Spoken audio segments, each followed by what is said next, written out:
Indian news analysis के एक नए एपिसोड में आपका स्वागत है।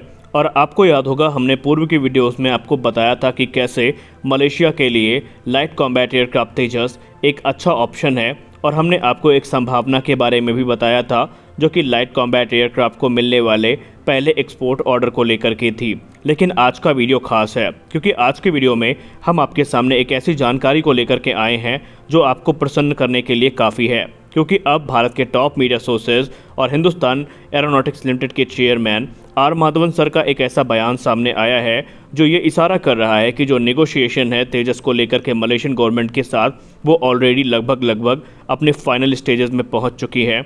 और पूरी संभावना है कि बहुत शीघ्र तेजस को पहला एक्सपोर्ट ऑर्डर मिल सकता है। तो चलिए जान लेते हैं पूरे मामले को विस्तार से। दोस्तों, मलेशिया इस समय काफ़ी ज़्यादा परेशान वो तेजस या दूसरे एयरक्राफ्ट के प्रोक्योरमेंट को लेकर के नहीं है, बल्कि उसके परेशानी का कारण है उनके वायुसेना में कार्यरत रशियन फाइटर जेट्स। मलेशिया पहले से ही सुखोई 30 को इस्तेमाल करती है, और आपको पता है कि रूस पर लगे सैंक्शन के बाद तमाम देश जो कि रशियन हथियारों को इस्तेमाल करते हैं, वो उनकी सर्विसेबिलिटी या यूँ कह लें मेंटेनेबिलिटी को लेकर के काफ़ी चिंतित हैं। जिसका साधारण शब्दों में अर्थ ये है कि एयरक्राफ्ट को सुचारू रूप से चलाए रखने के लिए स्पेयर पार्ट्स की ज़रूरत पड़ती है, ज़रूरी साजो सामान की ज़रूरत पड़ती है, क्योंकि रशिया पर प्रतिबंध लग चुका है। जिसका अर्थ ये है कि उनको वो ज़रूरी कंपोनेंट जो एयरक्राफ्ट को सुचारू रूप से चलाए रखने के लिए ज़रूरी होते हैं, वो नहीं मिल पा रहे हैं। तो यही में मलेशिया काफ़ी ज़्यादा परेशान है। और भारत ने भी हाल ही में अपना जो ऑफ़र मलेशिया के सामने रखा है, उसने मलेशिया के लिए एक राहत का जो बिगुल है वो बजा दिया है। और मलेशिया इसको लेकर के काफ़ी ज़्यादा अब सीरियस भी दिखाई पड़ रही है। क्योंकि आपको याद होगा, हाल ही में भारत ने मलेशिया को ये ऑफ़र किया था कि अगर मलेशिया भारत के लाइट कॉम्बैट एयरक्राफ्ट तेजस को सेलेक्ट करता है, तो भारत सू-30 जो एयरक्राफ्ट है रशियन ओरिजिन के मलेशियन एयरफोर्स में, उनके मेंटेनेंस और ओवरहॉल की जो फैसिलिटी है उसको मलेशिया में सेटअप करेगा। यानी कि भारत ने सीधे तौर पर मलेशिया के जो सुखोई 30 एयरक्राफ्ट हैं उन पे जो मेंटेनेबिलिटी और सर्विसेबिलिटी की प्रॉब्लम है उसको रिजॉल्व करने का प्रस्ताव भी दिया है। और यही चीज़ मलेशिया को सबसे ज़्यादा प्रभावित कर रही है। अगर हम पीटीआई की एक रिपोर्ट की बात माने, तो पीटीआई की एक रिपोर्ट में ये दावा किया गया है कि ऑलरेडी मलेशियन गवर्नमेंट भारत सरकार के साथ तेजस को लेकर बातचीत कर रही है। निगोशिएशन काफ़ी लंबे समय से चल रहा है, लेकिन अब ये क्लियर है कि मलेशिया के इस रेस में भारत का जो लाइट कॉम्बैट एयरक्राफ्ट तेजस है वो सबसे आगे है। लेकिन तेजस का सामना जेफ-17 थंडर साउथ कोरिया के FA-50 से हो रहा है। अभी तक MiG-35 और याक-130 एयरक्राफ्ट भी प्रबल दावेदार माने जा रहे थे, लेकिन क्योंकि रशिया पर बड़े पैमाने पर प्रतिबंध लगे हैं, इसलिए इनके जीतने के चांसेस काफ़ी कम है। अब बात करते हैं कि तेजस आखिरकार मलेशिया क्यों कंसीडर कर रहा है। तेजस में ऐसा क्या है जो इसको दूसरे फाइटर एयरक्राफ्ट से अलग करता है।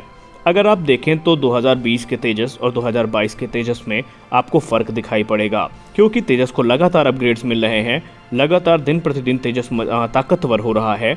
एक तरफ जहां तेजस को घातक हथियार दिए जा रहे हैं, जैसे कि अस्त्र मार्क 1 और अस्त्र IR जो कि अंडर डेवलपमेंट है, वहीं दूसरी तरफ तेजस के जो एवियोनिक्स हैं, जो इलेक्ट्रॉनिक्स हैं, जो रेडार्स हैं, वो काफ़ी ज़्यादा पावरफुल हैं। क्योंकि तेजस में उत्तम मार्क 1 ऐसा रेडार इस्तेमाल किया जाएगा जिसने ऑलरेडी अपने फ्लाइट ट्रायल्स को पूरा कर लिया है, और भी जो दूसरे टेस्ट हैं अब वो पूरे हो चुके हैं और वो प्रोडक्शन में जाने के लिए तैयार है।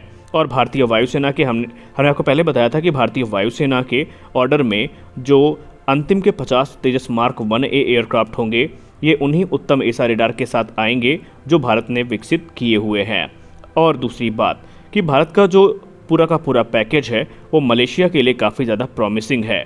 और यही कारण है कि मलेशिया भारत के लाइट कॉम्बैट एयरक्राफ्ट को काफ़ी ज़्यादा यहाँ पर जो है प्राथमिकता दे रहा है। बात करें अगर हम पाकिस्तान के ऑफ़र की, या पाकिस्तान हम उसको क्यों कहें, हम कहेंगे चाइना के ऑफ़र की, जो कि जेफ-17 थंडर को लेकर के है। तो आपको पता होना चाहिए कि जेफ-17 थंडर कभी भी तेजस के समान जो टेक्निकल एडवांटेज है वो प्राप्त नहीं कर सकता, क्योंकि तेजस लगातार इवॉल्व हो रहा है। तेजस जो है वो भारत की स्वदेशी टेक्नोलॉजी पर आधारित है, वहीं जेफ-17 पूरी तरीके से चाइनीज़ एयरक्राफ्ट है, जिसमें पाकिस्तानी पेंट और पाकिस्तानी नट बोल्ट का इस्तेमाल किया गया है। हो सकता है पाकिस्तानी इस चीज़ से ऑफेंड हो, लेकिन वो खुद समझ सकते हैं कि जिस एयरक्राफ्ट की पहली उड़ान ही चाइना में आयोजित करी गई हो, जिस एयरक्राफ्ट की मैन्युफैक्चरिंग ही चाइना में की गई हो, जिस एयरक्राफ्ट के स्ट्राइक पैकेज पूरे चाइना के हों, जिस एयरक्राफ्ट में एवियोनिक्स पूरी चाइनीज़ हो, उसको पाकिस्तानी पता नहीं क्यों इंडिजिनस एयरक्राफ्ट कहते हैं। यही चीज़ समझ से परे है। लेकिन तेजस के लिए रेडार स्वदेशी है, तेजस में एवियोनिक्स लगभग स्वदेशी है, तेजस के लिए जो इलेक्ट्रॉनिक काउंटर मेजर्स बनाए गए हैं वो स्वदेशी है।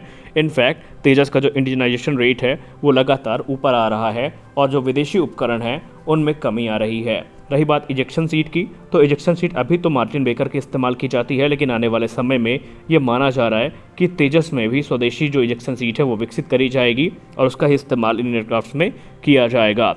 और यही कारण है कि मलेशिया अट्रैक्ट हो रहा है, क्योंकि भारत ने मलेशिया को ऑफर में सिर्फ सुखोई 30 MKI का ही नहीं दिया। भारत ने ये कहा था कि अगर मलेशिया इसको सिलेक्ट करता है तो मलेशिया के ज़रूरत के हिसाब से वो एयरक्राफ्ट को कस्टमाइज़ करने के लिए तैयार हैं।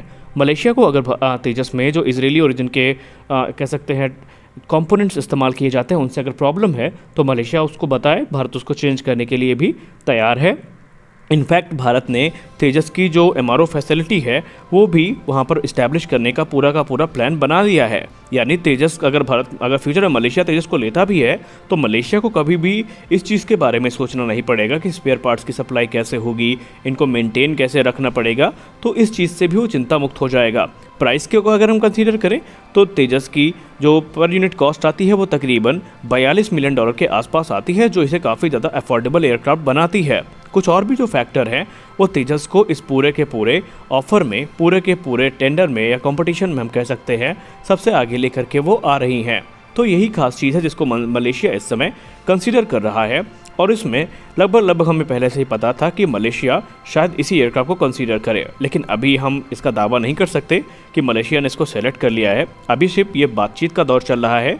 और रही बात रिजल्ट की, तो जहाँ तक हमने बात करी है सोर्सेज से, तो हमको ये पता चला है कि इस ईयर के एंड में या 2023 की शुरुआत में मलेशिया जो विनर का नाम है वो घोषित कर सकती है। हालांकि बीच बीच में अलग अलग मीडिया सोर्सेज के द्वारा बहुत सारे र्यूमर्स फैलाए गए थे, जैसे कि साउथ कोरिया की एक पत्रिका के द्वारा तो दावा कर दिया गया कि मलेशिया ने FA-50 को सेलेक्ट कर लिया है और कार्रवाई आगे बढ़ चुकी है।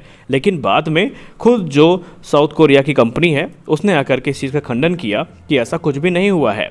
इनफैक्ट पाकिस्तान ने भी एक न्यूज़ सर्कुलेट करी थी कि मलेशिया जेफ 17 को लेकर के आगे बढ़ रहा है और उस चीज़ को खुद मलेशिया ने आकर के काउंटर किया था। तो अभी कुछ भी कह पाना थोड़ा मुश्किल है, क्योंकि इसके लिए अभी हमें वेट करना पड़ेगा। लेकिन अभी तक जितने मलेशियन आर्टिकल लिखे गए, जितने एक्सपर्ट्स की बातचीत हुई, उससे सुनने पर यही पता चलता है कि तेजस निसंदेह एक अच्छा ऑप्शन है मलेशिया के लिए। और जब बात आएगी प्रबल दावेदारों की, तो वहाँ पर तेजस का कोई भी सानी नहीं है। और तैयार हो जाइए, क्योंकि तेजस को पहला ऑर्डर मिलने वाला है और ये हमारे लिए काफ़ी ज़्यादा गर्व का विषय होगा कि तेजस भी हमारा अब दूसरे हथियारों के जैसे एक्सपोर्ट किया जाएगा और भारत की भी एक दाग इसमें जमेगी। तो फिलहाल के वीडियो में बस इतना ही। मिलते हैं अपने अगले वीडियो में, तब तक के लिए जय हिंद।